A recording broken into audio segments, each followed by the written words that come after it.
Guns N' Roses კონცერტის დაწყებამდე რამდენიმე საათი დარჩა შეკვეთილში ციცინათელას პარკის ტერიტორიაზე მოწყობილია საფესტივალო ქალაქი. Ამ ადგილამდე სტუმრები მანქანით მისვლას ვერ შეძლებენ, მათთვის 4 საპარკინგო სივრცეა მოწყობილი. თბილისის მხრიდან მიმავალი ვიზიტორები Black Sea Arena-ს 3 პარკინგით ისარგებლებენ, ხოლო ბათუმის მხრიდან მომავალი მაყურებლები ავტომობილებს ციცინათელას გვერდით გააჩერებენ.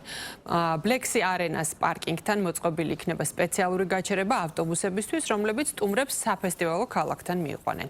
21 საათიდან კი სცენას უკვე ლეგენდარული როკ შემსრულებლები დაიკავებენ.